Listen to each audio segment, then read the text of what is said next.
हरिः ओं श्री गुरुभ्यो नमः। ओं कृष्णं कमलपत्राक्षं पुण्यश्रवणकीर्तनं वासुदेवं जगद्योनिं नौमि नारायणं हरिं। दिव्यात्मस्वरूपुलारा श्री स्वाराध्य भगवद्गीత सप्तमाध्यायं विज्ञानयोगं। पुण्यो गन्ध पृथिव्याञ्च तेजश्चास्मि विभावसौ जीवनं सर्वभूतेषु तपश्चास्मि तपस्विषु। भगवद्गीత 7వ అధ్యాయం 9వ శ్లోకం।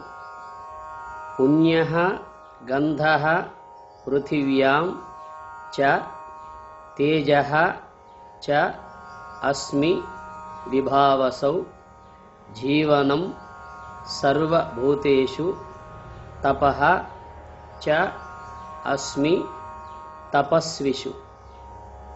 पृथिव्यां भूमियंदु पुण्यः गंधः च पवित्रమైన గంధమును విభావసౌ తేజః చ అస్మి అగ్ని సూర్యునియందు తేజస్సును అగుచున్నాను। సర్వభూతేషు జీవనం సర్వ ప్రాణులందు జీవమును తపస్విషు తపః చ తపస్సు గల వారి యందు తపస్సును అస్మి నేనే అగుచున్నాను। అర్జున, భూమియందు పవిత్రమైన గంధమును అగ్నియందు సూర్యునియందు తేజస్సును అగుచున్నాను। సర్వ ప్రాణులందు జీవనమును తపస్సు గల వారి యందు తపస్సును నేనే అగుచున్నాను అని పరమాత్మ అర్జునునికి తెలియజేస్తున్నాడు। అర్జున, భూమియందు ఏ సుగంధమైతే ఉన్నదో అది నేనేను। అగ్నియందు గాని సూర్యునియందు గాని ఏ తేజస్సు అయితే ఉంటుందో అది కూడా నేనే అయి ఉన్నాను। సమస్త జీవులలో జీవరూపమై నేనే ఉన్నాను। తపస్సు గలవారి యందు ఆ తపస్సు కూడా నేనేనయ్యా అంటూ తెలియజేస్తున్నాడు।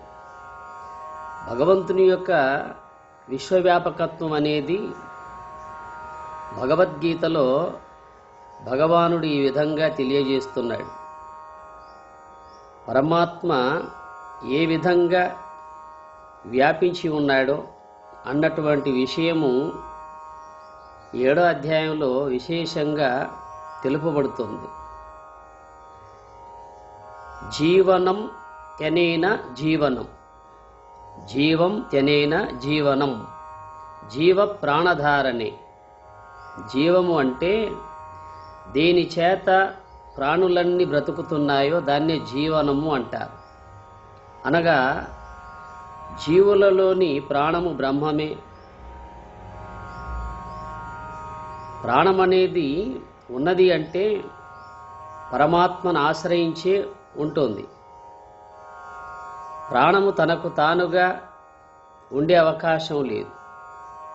అందువల్ల జీవం త్యనేన జీవనం, జీవ ప్రాణధారణి, దీని చేత బ్రతుకుదురు గనుక జీవనము అన్నారు। అనగా జీవులలో ఉన్నటువంటి ప్రాణము బ్రహ్మమే। అందువల్ల పృథివీయందు గంధమును సూర్యాగ్నులందు తేజస్సును సర్వ ప్రాణులయందు బ్రతుకును తపస్సులందు తపస్సు ఆ బ్రహ్మమే। పృథివీయందు గంధము అనే విషయాన్ని బాగా యోచించినట్లయితే పృథివికి ప్రధానమైన గుణము గంధము, వాసన।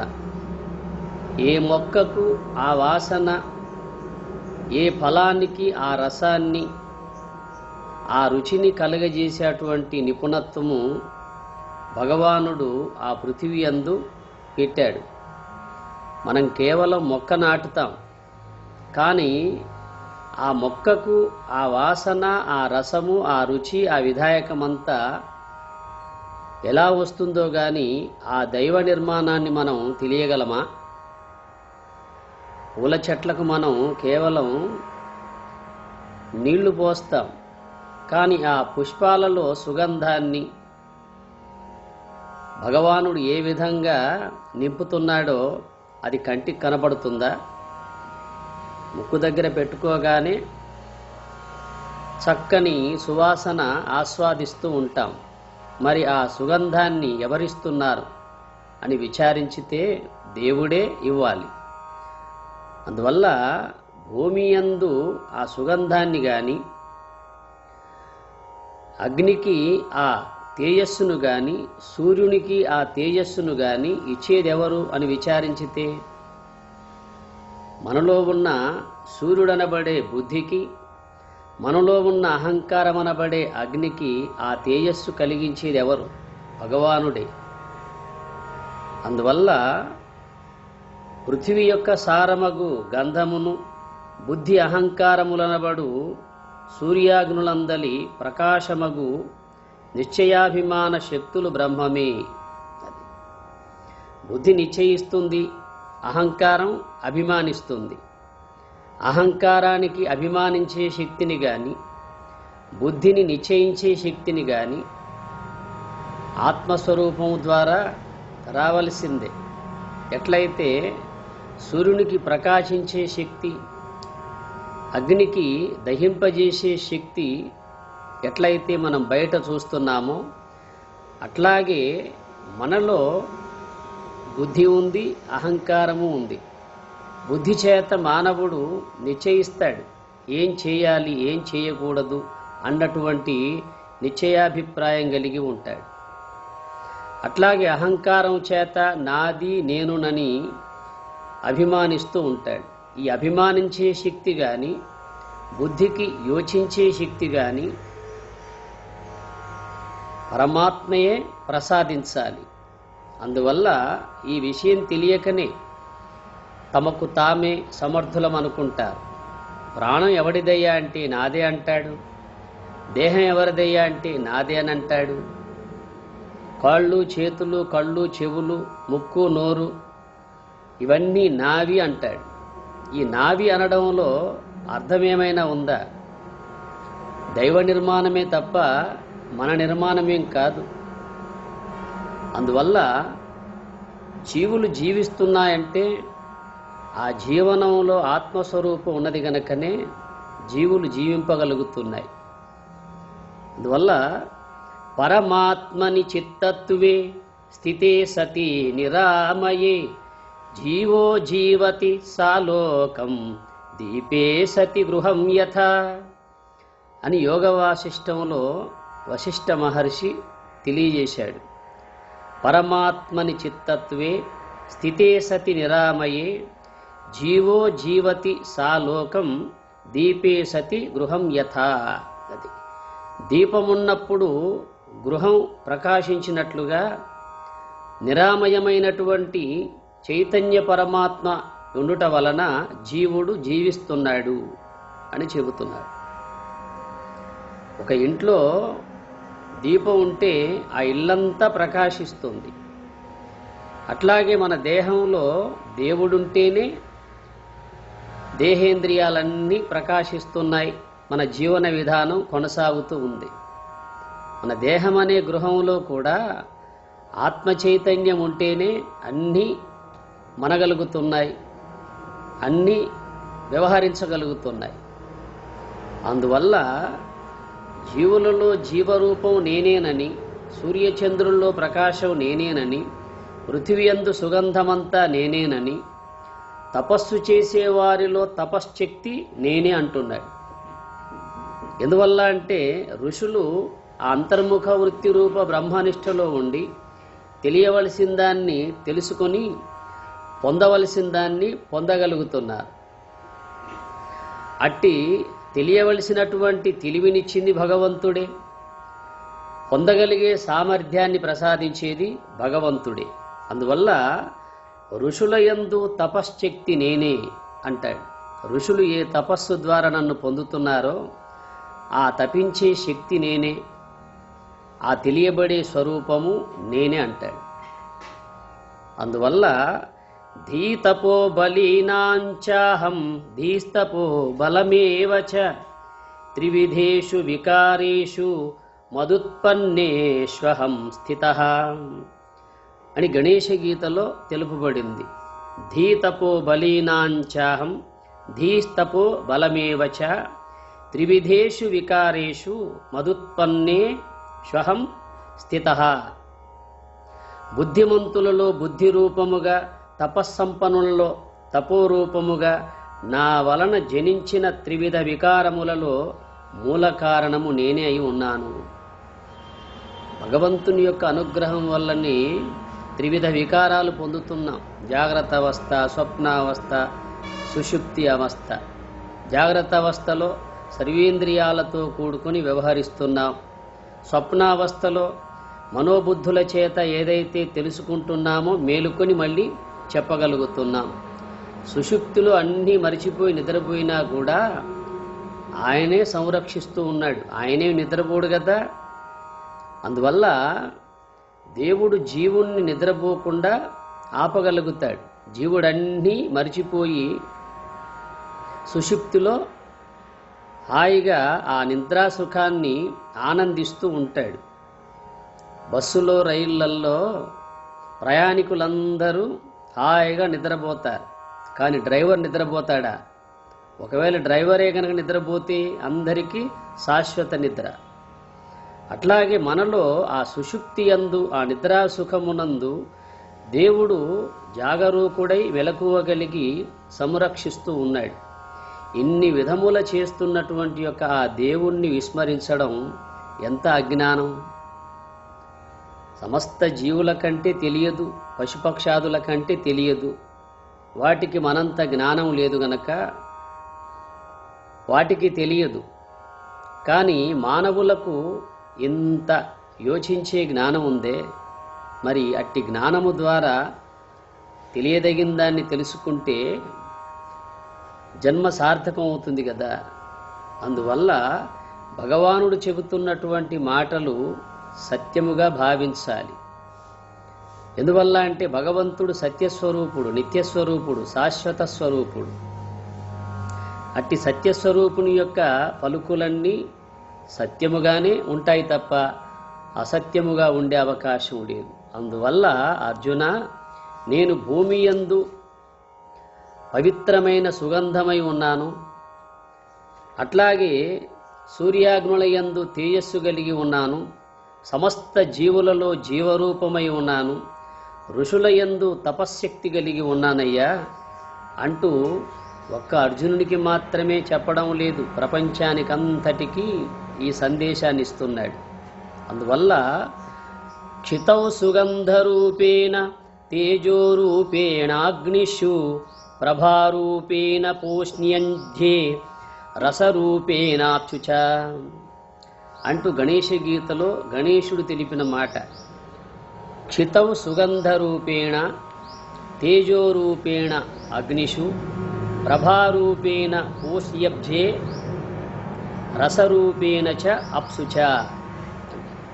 భూమియందు వాసన రూపముగాను, అగ్నులందు తేజోరూపముగాను, సూర్యచంద్రులందు ప్రకాశ రూపముగాను, జలమునందు రసరూపముగాను నేనే ఉన్నాను అని చెబుతున్నాడు. జలానికి గుణము రుచి, రుచిని గ్రహించే జిహ్వేంద్రియమే జలమునకు స్థానము. పృథివికి గుణము గంధము, గంధాన్ని గ్రహించేది ఘ్రాణేంద్రియము. ఈ ఘ్రాణేంద్రియానికి వాసన గ్రహించే శక్తిని గాని, జిహ్వేంద్రియానికి రుచిని గ్రహించే శక్తిని గాని, అట్లాగే మనలో ఉన్నటువంటి అహంకారానికి అభిమానించే శక్తిని గాని, మనలో ఉన్న బుద్ధి అనబడే సూర్యునికి ఆ ప్రకాశించే శక్తిని గాని భగవంతుడే ప్రసాదిస్తున్నాడు.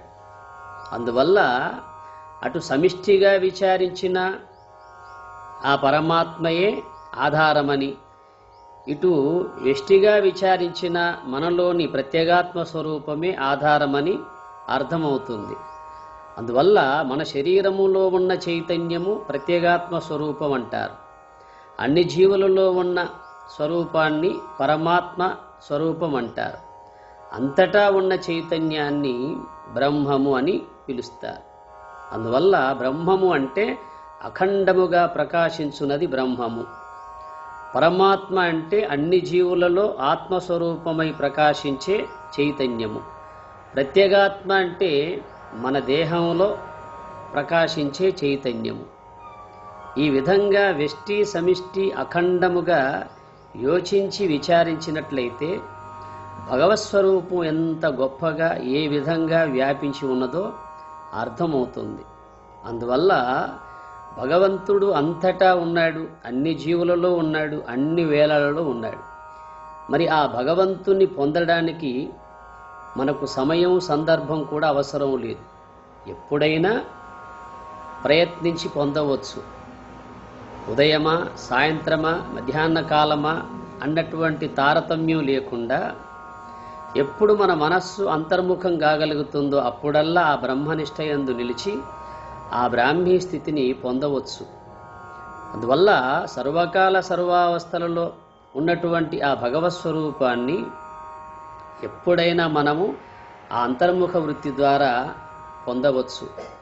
అందువల్ల భగవానుడు ఈ విధంగా ఎందుకు తన వ్యాపకత్వాన్ని తెలియజేస్తున్నాడంటే, మనం ఎక్కడెక్కడో పరిగెడుతున్నాం, దేవుని కోసం ఎక్కడో ఉన్నాడంటే వేల మైళ్ళైనా పిసుగు లేకుండా పరిగెడుతున్నాం.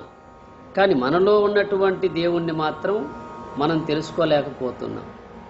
మనలో ఉన్న దేవుడే అంతటికీ ఆధారమై అన్ని జీవులలో ఉన్నాడు, అంతటా వ్యాపించి ఉన్నాడు. మరి మనలో ఉన్న దేవుణ్ణి పొందడానికి మనకు కావలసింది తత్వ విచారణ, అట్లాగే బ్రహ్మనిష్ట అనబడే అంతర్ముఖ వృత్తి రూప ధ్యానము. అందువల్ల ధ్యానము ద్వారా ఆ దైవాన్ని పొందగలగను తప్ప ధ్యానము లేక, అంతర్ముఖ వృత్తి లేక, బ్రహ్మనిష్ట లేక ఆ బ్రాహ్మీ స్థితిని పొందే అవకాశం లేదు. ఎందువల్ల అంటే విని అర్థం చేసుకోవడం లాంటిది, అది మనలో ఉన్నటువంటి అజ్ఞానాంధకారాన్ని తొలగిస్తుంది, అంటే అవిద్యను పోగొడుతుంది. మానవుడు శాస్త్రాల ద్వారా విని అర్థం చేసుకోవడం వల్ల తనలో ఉన్న అవిద్యాన్విత అజ్ఞానం తొలగుతుంది. బ్రహ్మనిష్ట ద్వారా మాయా ప్రభావితమైన మోహత్వం తొలగిపోయి ఆ దివ్యత్వం సిద్ధిస్తుంది. అందువల్ల అవిద్యను తొలగించుకోవాలి, మాయను కూడా అతిక్రమించాలి. శ్రవణము మననము ద్వారా, సద్గ్రంథ పఠన ద్వారా, సద్విచారణ ద్వారా అవిద్య తొలగుతుంది. నిధిధ్యాసన అనబడే బ్రహ్మనిష్ట ద్వారా మనలో ఉన్నటువంటి మాయా ప్రభావితమైనటువంటి ఆ మోహం తొలగిపోయి ఆ సోహంభావమునందు నిలిచి ఆ పరమాత్మను మనం పొందగలం. అందువల్ల భగవానుడు చెప్పినటువంటి పలుకులన్నీ సత్యముగా భావించి ఆ సత్స్వరూపాన్ని తెలియడం అనేదే మానవ జన్మ సార్థకమవుతుంది. అట్టి స్థితి సద్గురునాథుడు సర్వేశ్వరుడు మీ అందరికీ కలిగించాలని కోరుతూ తదీశ్వరుణ్ణి ప్రార్థిస్తూ హరి ఓం తత్సత్.